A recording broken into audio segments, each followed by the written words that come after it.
Eh bien, dites donc, vous l'exploitez, votre même You Know Nothing, Jon Snow.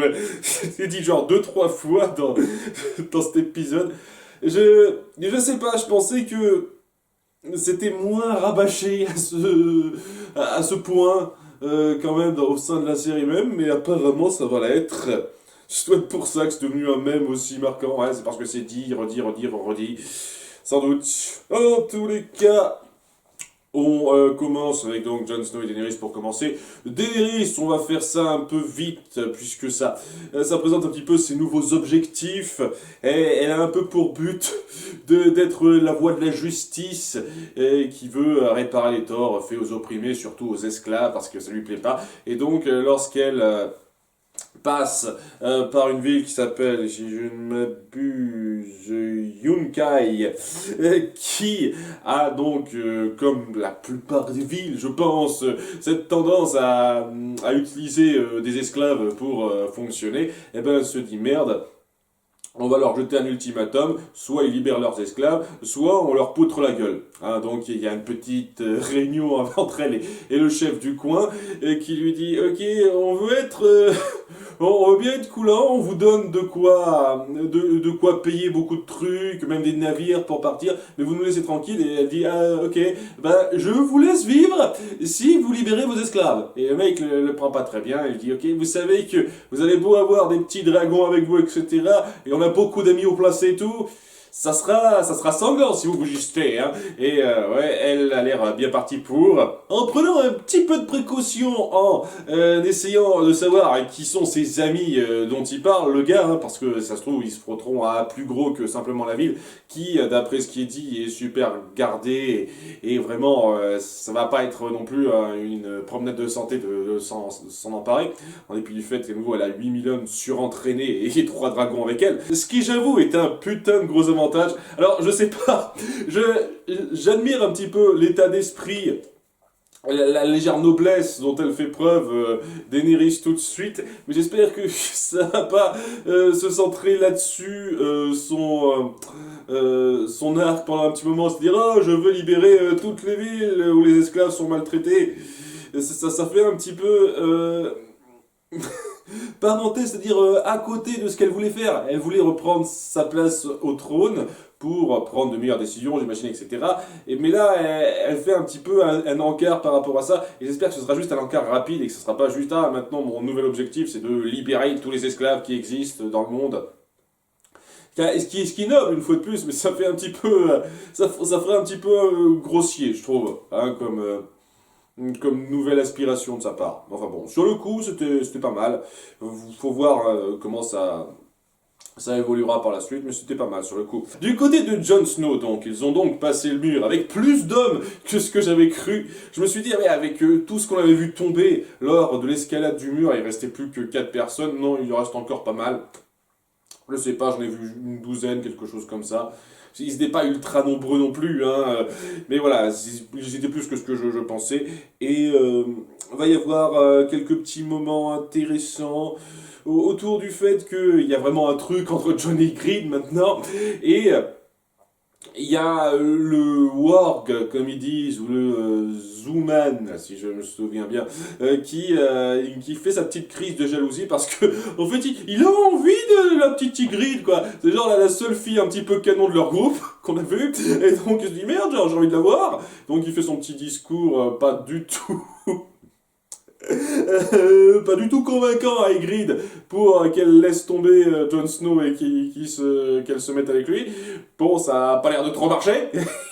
Tandis qu'on essaye de prendre une fois de plus Jon Snow de haut. Ah, tu comprends rien. Il y a Ygritte qui répète ça genre 2-3 fois dans cet épisode. C'est peut-être un petit peu gros quand même. Un petit peu excessif. Un chouïa excessif, je trouve. Et il y a Jon Snow qui finit par balancer à Ygritte lorsqu'il se retrouve un peu tout seul que c'est un petit peu râpé ce qu'il compte faire. Parce que, bon, l'expérience, l'histoire a démontré que on n'a jamais réussi à conquérir euh, le royaume des sept couronnes en attaquant par le nord. Il raconte qu'on lui a enseigné ça à 6 reprises, ça a été tenté à 6 reprises, ça a été déjoué et ils ont tous été tués, ceux qui ont essayé le coup. Donc ouais, il a des doutes et il s'inquiète surtout pour Ygritte parce que on sent qu'il y a un truc entre eux. Et à nouveau, je trouve que leur dynamique est super. Ah oui, en dehors du truc, you know nothing, Jon Snow un peu rabâché, en dehors de ça, c'est vraiment cool. On a ce côté, ce côté je lance des pics de la part d'Ygritte une fois de plus, et, tandis que Jon essaye d'avoir son côté noble, mais qui, en étant réceptif à ces pics une fois de plus, et il se rend bien compte que c'est un peu léger. Il y a vraiment une dynamique que j'aime beaucoup entre ces deux-là. Et quand il essaye de se montrer plus sérieux pour lui dire que ouais, c'est un petit peu mal barré, on sent qu'elle le comprend un peu, elle le voit plus d'aussi haut en disant oh, you know nothing, là, elle a l'air de comprendre un petit peu où il veut en venir. Et une fois de plus, ils appuient à la fin que ce qui importe pour eux, sur le coup, c'est leur vie à eux deux. Hein, c'est pas tant avec qui ils bossent, mais leur vie à eux deux. Et c'est intéressant, j'aime vraiment bien ce développement entre deux, sachant que ça me fait dire, ouais, maintenant qu'ils sont dans le royaume de cette couronne au nord, ça veut dire qu'il y a une chance qu'ils influent sur l'histoire principale. Si ça se trouve, ils vont enfin rejoindre un petit peu d'autres groupes. Ouais, je m'attendais à ce que ce soit comme Daenerys, hein, ils sont chacun dans leur coin, il faut attendre genre la 4e ou 5e saison pour qu'ils commencent à avoir de l'influence sur ce qui se passe dans le royaume central. Apparemment, non, peut-être, j'ai bien peut-être qu'on va enfin voir ce côté-là qui va rejoindre le reste. Ce serait cool, ce serait cool. D'ailleurs, puisqu'on parle de Château Noir où ils sont censés se rendre, on va rapidement parler du segment de Bran une fois de plus, parce que sérieusement, je le redis, j'ai le sentiment qu'il y avait quasiment rien dans le bouquin qui était adapté dans cette saison autour de lui. Donc ouais, il est encore en train de discuter avec Newt. Il me semble que c'est Gide ou un truc comme ça, son nom, mais je l'appelais Newt parce que merde. Voilà. Et ça vous plaît pas, tant pis, merde. J'appelle les personnages comme je veux, c'est mes vidéos, bordel. Donc, ouais, il est en train de discuter avec Newt, son compagnon Warg, et ça commence un petit peu à chauffer au chat. Il en a un petit peu marre de ces discussions où il mystifie Bran, l'autre type.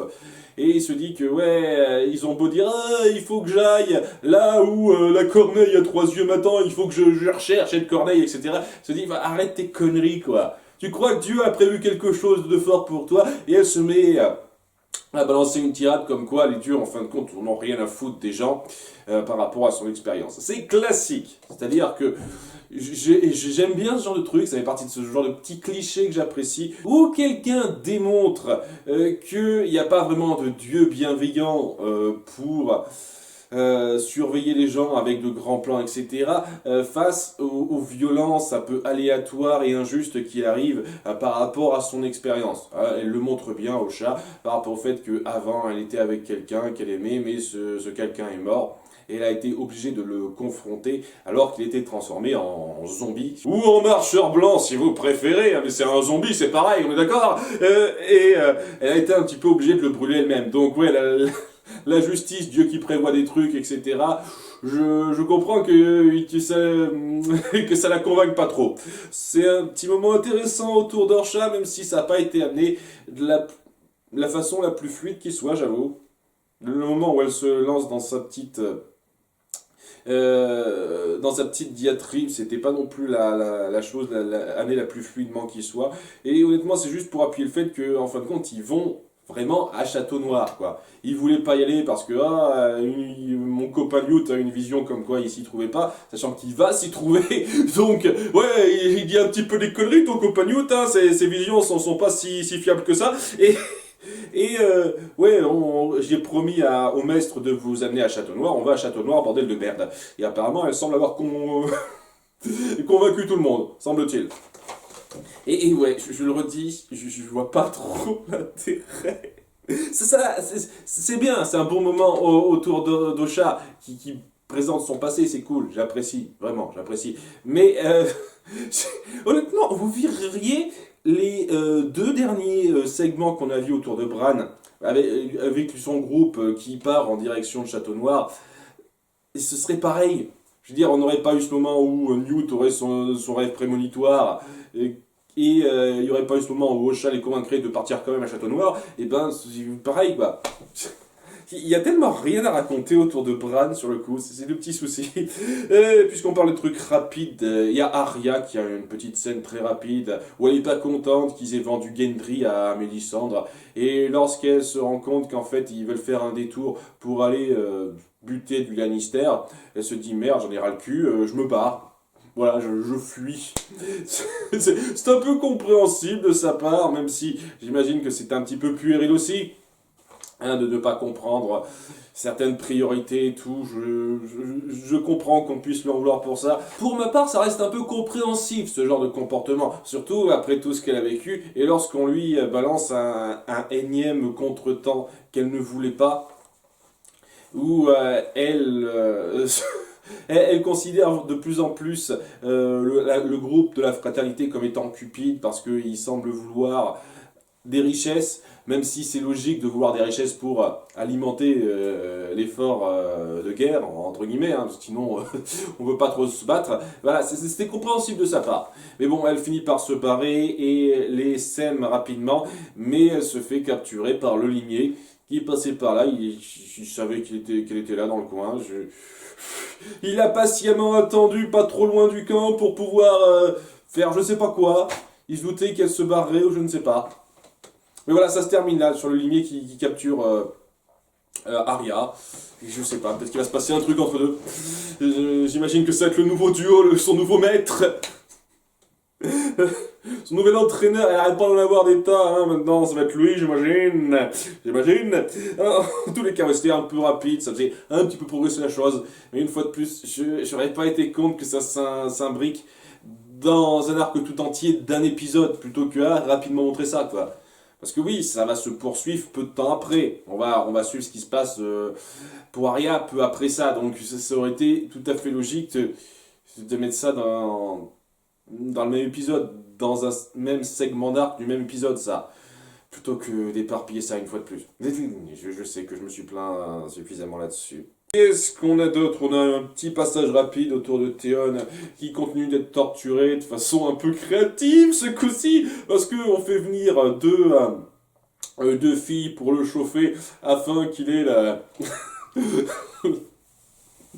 qu'il soit bien dressé, si vous voyez ce que je veux dire. Juste pour qu'après il y ait le mec, le fils Varstark, qui arrive pour lui couper la chose, lui couper le mât, lui tailler le mât, si on peut dire.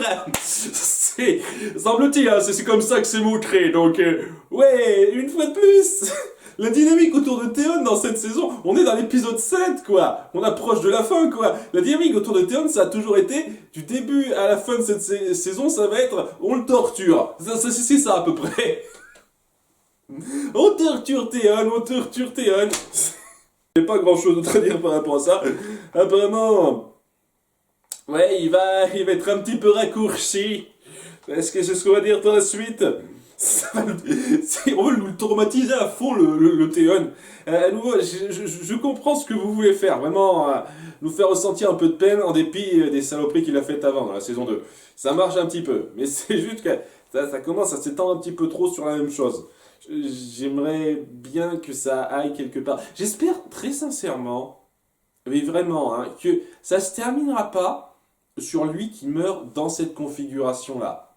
Parce que, pour moi, ça aurait été une perte de temps sans but, en fait. Le fait qu'il soit torturé, que ça le chamboule mentalement parlant et physiquement parlant, ça peut être intéressant si on joue là-dessus dans des histoires futures lorsqu'il sortira de là. Ça peut être intéressant. Par contre, si c'est juste pour le voir torturé, pour qu'à la fin il meure, après ça, ben, à la limite, il aurait pu mourir à la fin de la saison 2 et que ça aurait été pareil. Hein. Et ouais, la seule chose que ça aurait amené, c'est que maintenant, les Karstark savent que Bran et son frère sont en vie. Parce il leur a dit Theon, c'est tout. Mais voilà, c'est tout ce que ça apporte. Et ils auraient pu l'apprendre d'une autre façon, je pense. D'ailleurs, est-ce que ça va jouer un rôle, ça, le fait qu'ils sachent que Bran est en vie et tout, je ne sais pas. Donc, mais j'espère que que ça ira un peu plus loin pour Théon. Vous l'avez gardé en vie, j'espère que c'est pas juste pour faire du torture porn. Et étant donné que ce qui se passe dans cet épisode, c'est plus ou moins ça, mais pas dans le sens classique dont on utilise ce mot. Mais bon, j'espère que c'est pas juste ça. Pas juste de la torture et à la fin il meurt, quoi. J'espère que ce sera un peu plus... Bien, il nous reste à voir ce qui se passe à Port-Réal, là, déjà avec Sansa, vraiment, j'essaye d'avoir un peu d'attache pour ce personnage, mais vraiment, vous m'aidez pas, vous arrivez pas vraiment à me faire m'attacher grandement à ce personnage. Sansa qui se trouve à Port-Réal et qui est pas contente, triste ou nette, du destin qui l'attend de devoir épouser Tyrion. Ah, ça lui plaît pas, c'est pas génial. Et ouais, et elle discute avec Marjorie qui arrête pas de venir la voir parce qu'elle veut faire copain, copine avec elle. Alors j'imagine que c'est pour se la mettre un peu dans la poche parce qu'elle représente le Nord, la clé du Nord. Et en dépit du fait qu'elle ne pourra pas épouser son frère sur ordre de Tywin, eh ben, elle veut quand même un peu se la mettre dans la poche, j'imagine. Enfin, je sais pas, peut-être qu'elle est sincèrement gentille et qu'elle veut aider Sansa, c'est pas impossible. Hein. C'est un peu... C'est légèrement un mystère, Marjorie, pour l'instant. Parce que on montre qu'elle veut le pouvoir, mais est-ce qu'elle veut le pouvoir juste pour avoir le pouvoir? Oui, parce qu'on m'a répondu à ça. Pourquoi Marjorie veut devenir reine? Oui, parce qu'elle veut le pouvoir. Ah bah c'est bien. Pourquoi elle veut le pouvoir, alors? Hein? Juste pour être contente d'avoir le pouvoir, c'est un méchant Disney, c'est Jafar. C'est ça. Oui, je sais pas, j'apprécie ça dans ce genre d'histoire un peu très manichéenne dans les Disney, mais là, il faut aller un peu plus loin que ça, hein, dans ce genre de cas où c'est pas aussi manichéen. Nous sommes d'accord quand même. Donc ouais, là, ça reste un mystère et c'est intéressant, une fois de plus. Et j'aime bien Marjorie. Par contre, sans ça, j'ai du mal, hein. Genre, bon, ça lui déplaît de devoir épouser Tyrion, et je comprends, mais elle le formule de la façon la plus petitieuse possible. C'est-à-dire, oh, mais c'est un nain, alors que Loras, d'un côté... En gros, tout ce qui l'intéresse, c'est le physique, hein. Alors, je pensais vaguement que ce qui l'intéressait dans son union avec Loras, c'était pas juste le fait que c'était un beau gosse, c'est parce qu'il était un petit peu doux déjà, et surtout parce que ça lui permettrait de s'éloigner des Lannister et d'être plus en paix là où elle serait la femme de Loras. S'il y avait ça. Mais vu comme elle le présente dans cette conversation, c'est une affaire de physique en premier. Oh, Tyrion, c'est un nain, il est moche. Alors que Loras, il est tellement joli, tel beau gosse. Bon, Marjorie essaye de rebondir là-dessus, de lui faire entendre un petit peu plus raison en parlant de sexe, évidemment, il faut parler de cul, en disant que ouais, si ça se trouve, il pourra vous satisfaire vu qu'il est expérimenté. À ce moment-là, t'as qu'à épouser Podrick, hein, il semblerait que c'est le meilleur, à moins qu'il soit.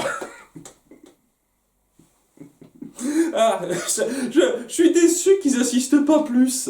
Sérieusement, il y a eu 2 épisodes là-dessus, pourquoi vous n'avez pas insisté davantage sur les talents d'amant de Podrick? Ça aurait été un running gag que j'aurais adoré. Malheureusement, non. Dommage. Ouais, donc, c'est pas un moment génial pour Sansa, hein, vraiment pas. Ensuite, on aura un moment entre Shae et Tyrion, et je suis toujours pas fan de Shae. Je suis une fois de plus désolé pour les fans, mais bordel de merde, c'est la femme contrariée par excellence. Alors bien entendu que ça l'emmerde, c'est normal que ça l'emmerde d'apprendre que Tyrion va épouser Sansa. Mais Tyrion essaye de justifier en disant qu'il y a des obligations du coin, etc. Et elle se la joue ultra contrariée, ultra... tu t'en fous de moi, tu vas pouvoir baiser une petite fille, et je trouve que sa façon de le formuler est gavante. Dans le sens où, ouais, après, ça devient intéressant. Je comprends ce qu'elle veut dire après, dans le sens où Tyrion est obligé d'obéir aux ordres de Tywin, sinon ça se passera un petit peu mal, il n'aura plus les mêmes privilèges qu'il aura en tant que Lannister, s'il fait pas ça. Et ouais, elle dit, mais si tu tiens vraiment à moi, on pourrait se barrer et complètement ignorer les ordres de ton père. Mais il ose pas. Et là, je comprends que ça l'agave, ça. Mais Ouais, il y a quand même un dilemme un peu important par rapport à ça, puisque il y a un jeu de pouvoir, et désobéir aux ordres de Tywin qui détient à peu de choses près le plus de pouvoir en dehors de Joffrey, mais qui sait pas bien s'en servir, c'est dangereux, il y a moyen de s'en mordre les doigts. Mais Shae a cette vision un peu naïve, un peu idéale de la chose, en se disant ouais, on pourra être heureux tous les deux, vivre d'amour et d'eau fraîche, puis s'il y a que moi qui compte. Et Tyrion, il a beau aimer Shae, il n'y a pas que Shae qui compte pour lui. Donc, ce conflit est intéressant, mais la façon dont elle a commencé à lancer ce conflit m'a un petit peu gavé. C'est ça le truc. Si, une fois de plus, j'attends encore de voir l'importance qu'elle a. Ça fait, ça fait presque 2 saisons qu'on la voit et j'attends toujours de voir quel rôle d'importance elle a à jouer, Shae. Parce que pour l'instant, c'est pas le cas, hein, je vois rien. Il nous reste à parler de Brienne et de Jaime. J'ai pas parlé de leur segment dans l'épisode précédent. Il n'y avait pas grand chose à en dire, je pourrais résumer ça rapidement. Par rapport au fait que Lord Bolton va faire en sorte de ramener Jaime à Tywin, parce qu'il veut pas d'ennui en fait. Il va même pas demander de récompense, semble-t-il. C'est un petit peu moyen, mais je comprends un petit peu ses arguments. C'est-à-dire que ouais, il veut pas se mettre qui que ce soit à dos. Alors j'imagine que la personne qui les a amenés, Locke, il s'appelle ce type, il s'appelle Locke si je me souviens bien, le connard qui a tranché la main de Jaime, n'a pas envoyé d'oiseau à Robb Stark, alors, j'imagine, parce que sinon Robb Stark serait au courant et il serait un petit peu obligé de le ramener à Robb Stark, sauf s'il a vraiment perdu tout poids dans ses décisions, ce qui n'est pas impossible. Et donc, Bolton veut un petit peu garder ça pour lui en faisant en sorte que Jaime soit rendu au Lannister pour être coulant avec tout le monde, sans doute. Seulement voilà, c'est seulement Jaime qui va renvoyer auprès des Lannister et pas Brienne. Brienne, non, elle doit rester là. Il l'a même laissée à Locke. Et c'est pas génial hein, pour elle, elle se rend compte que ça va mal se passer maintenant que Locke a la main sur elle et que lui il doit se barrer parce qu'il y a le mariage de l'oncle de Robb, il s'appelle une seconde, j'ai vu le nom, c'est Edmure, et du fils des Frey, là, de la fille des Frey, qui va pas tarder à se passer. J'ai un petit doute de ce qui va se passer dans ce mariage qui arrive incessamment sous peu. J'ai le sentiment qu'il y a un certain événement d'importance très populaire dont on n'arrête pas de parler qui va pas tarder à avoir lieu. Je dis ça, peut-être que je me trompe, mais j'ai le sentiment que ça va pas tarder. En tous les cas, ouais, il est parti et c'est Locke qui charge du coin. Et Jaime se sent un petit peu mal pour Brienne parce qu'une fois de plus, il s'est noué quelque chose entre eux. Brienne lui demande, alors qu'il part, de tenir la promesse qu'ils ont faite à eux deux, à Catelyn, en permettant aux filles Stark de pouvoir être relâchées. Donc il promet, hein, parce que la Lannister paye toujours ses dettes, de tout faire pour ça. Seulement voilà, en plein départ, en plein voyage pour aller retrouver Tywin, il commence à s'inquiéter de Brienne et finit par savoir ce que prévoit de lui faire Locke. Il pensait qu'elle serait rendue à son père en échange d'une rançon, mais non, il a refusé cette rançon et il veut en faire un petit peu son jouet. Donc Jaime se dit merde, il faut que je la sauve, il y a un lien qui s'est noué entre nous. Vraiment, ils vont finir en couple ceux-là, parce que je ship ça à fond, hein. Il ferait un couple super mignon ces deux-là. Il se dit merde, je force un peu les autres à revenir pour la sauver et il arrive pile à temps puisque elle est en train de se battre contre un ours dans une arène avec une épée en bois. Donc ouais, elle est un petit peu dans la merde, hein, ça marche pas très bien, hein. Et ouais, il fonce dans l'arène pour la sauver. Et il y a pas mal de moments un peu tendus, j'avoue que c'était assez fort, qu'il y a un putain d'ours quoi. Ils finissent par s'en sortir alors que Brienne a reçu un coup de griffe au cou et ça l'a fait à peine broncher. Genre, ouais, putain, c'est badass jusqu'au bout celle-là. Mais bon, hein, elle pouvait pas lutter contre un ours comme ça toute seule, hein, ça paraissait c'est évident, ils s'en sortent bien et Jamie fait un dernier coup d'éclat en forçant un petit peu à ce que Brienne l'accompagne pour aller retrouver les Lannister. Donc ouais, il y a vraiment un truc entre deux qui se forme. Et donc elle s'en tire bien. Et le duo Jamie Brienne n'est pas cassé, on continue avec cela. Allez-y jusqu'au bout, hein, moi ça me fait plaisir, je les adore. Et il reste à voir Robb. Ouais, j'ai failli oublier Robb. Donc ils sont en chemin pour les noces d'Edmure et la fille Frey. Et Edmure est toujours un petit peu bougon pour ça, mais ok, très bien, il se dit ça. Et on a une petite scène un petit peu mignonne entre Robb et Talisa, où elle finit par lui annoncer qu'elle est enceinte. Il est super content, c'est génial. Étant donné que j'ai un petit doute sur ce qui va se passer dans l'épisode suivant, ou peut-être dans 2 épisodes, je me dis... Bref, il est content, ça a l'air super bien parti. Et ouais, c'était un petit moment mignon pour dire que ouais, ce sont des personnages, et ça passait bien. C'était un bon épisode, il y a des moments que j'ai trouvé un petit peu grossiers à 2-3 passages, ce qui fait que c'est pas un épisode que j'ai autant adoré que les 2 précédents, mais c'est quand même un épisode bien réussi qui m'a pris en haleine. Et je sens que il va y avoir un épisode qui va me faire avoir pas mal de trucs à dire incessamment sous peu, mais nous verrons bien, peut-être que c'est moi qui me fais des idées. À bientôt pour l'épisode 8, bye.